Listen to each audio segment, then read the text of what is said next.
Acusação gravíssima na mais nova debandada da FIA, vamos falar sobre isso e muito mais agora. Olá, amigo do Ressaca Motor, seja bem-vindo a mais um vídeo. Eu sou Matheus Pucci, temos a camiseta aqui do Hamilton e de todas as equipes e pilotos lá na Paddock BR, você entra pelo link na descrição. 100% algodão não encolhe, não perca a oportunidade, o cupom Ressaca Motor para desconto frete grátis.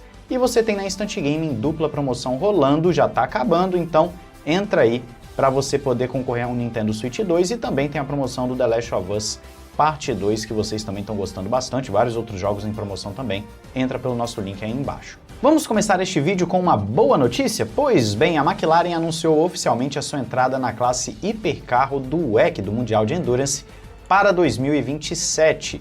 Nesse videozinho que está passando aí para você, provavelmente, né, tá passando aí para você, a McLaren anunciou a sua volta oficial, coisa que ela não estava na categoria principal do WEC há quase 30 anos mais ou menos, né? Realmente tem bastante tempo que a McLaren não figurava entre os principais.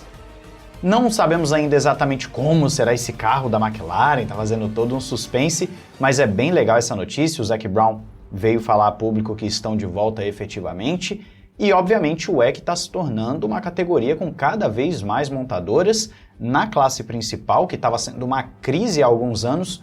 Com a mudança para os hipercarros, simplesmente da água para o vinho. Nós temos o WEC agora, todo mundo querendo entrar e todo mundo gerando muita expectativa. Uma ou outra só ali que está dando para trás, se não me engano a Lamborghini, né? Começou também ali com o negócio de a gente não está muito bem, vamos ver o que a gente faz e tal.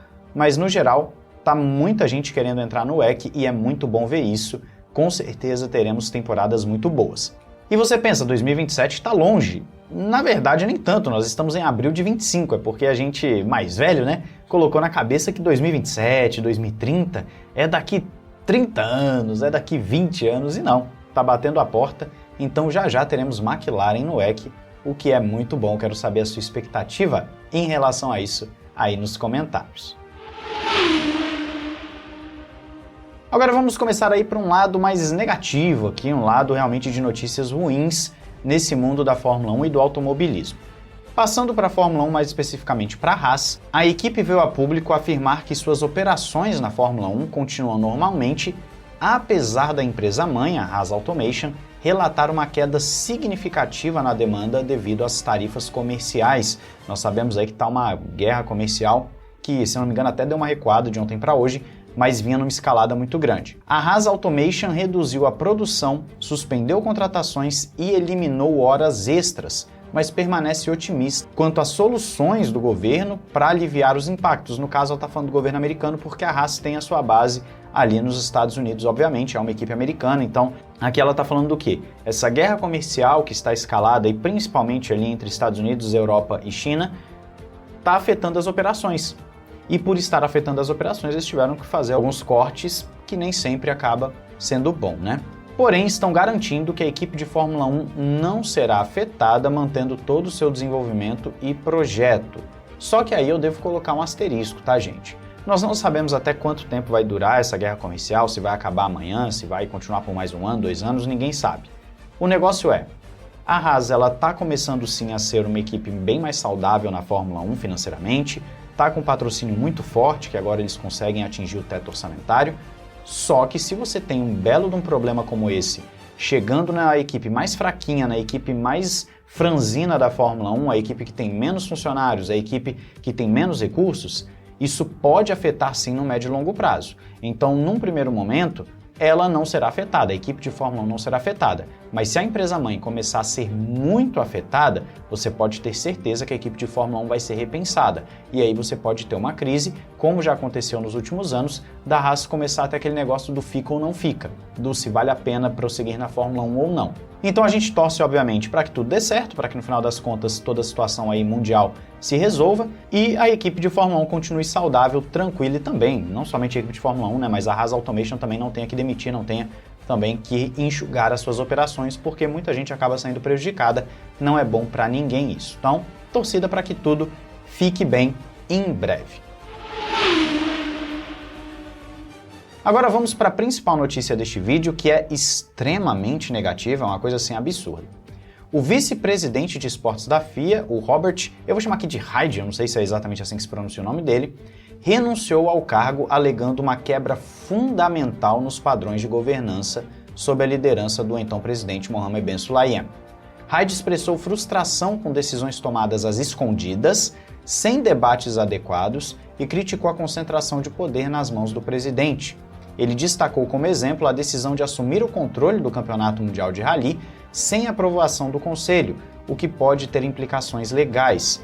A FIA respondeu defendendo suas políticas de governança robustas, mas a renúncia do Raid e as críticas também de outros membros indicam um crescente descontentamento interno, e nós sabemos que existe uma debandada na FIA há meses e meses e meses, desde que o Mohammed Ben Sulayem assumiu. Nós já falamos aqui de vários outros nomes importantes que saíram durante essa liderança do Mohammed Ben Sulayem, como por exemplo Natalie Robin, Tim Goss, Steve Nielsen, Deborah Mayer, enfim, uma galera já saiu da FIA nesse período, e todos eles saem assim. Num primeiro momento eles saem com uma notinha ali falando obrigado pelos serviços, tal, vou para um novo projeto, mas depois começam a soltar que está tendo problema sim lá na FIA. Inclusive, um dos últimos a sair, um dos últimos diretores a sair falou que a FIA ia ficar sem gente para poder estar ajudando nos campeonatos, porque tá todo mundo saindo.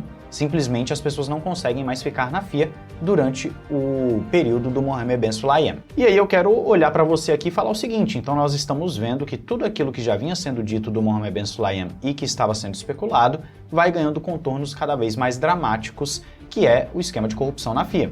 Ele está centralizando o poder, está fazendo coisas fora dos meios legais, inclusive já teve até problema com dinheiro, e nós temos agora o vice-presidente vazando, e inclusive esse vice-presidente é um dos nomes da oposição para tentar frear o Mohammed Ben Sulayem. Vai conseguir?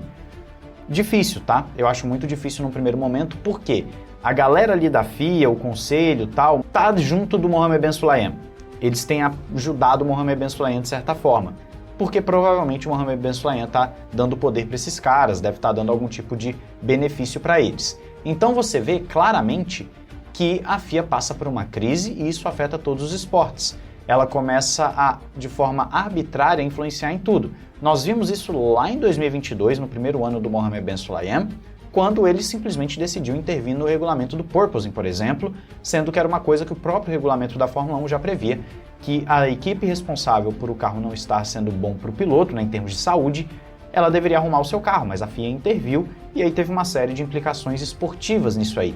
E o Mohammed Ben Sulayem se envolve na maioria das vezes em polêmicas desnecessárias. Uma ou outra a gente compra a briga junto com ele aqui, como já falei, por exemplo, do caso da Andretti, mas no geral é uma gestão terrível, tá? Do Mohammed Ben Sulayem. Eu não me recordo de uma gestão tão ruim desde que eu assisto Fórmula 1. Eu assisto sistematicamente desde 2006, já peguei ali o período do... Rapaz, eu esqueci o nome do cara agora.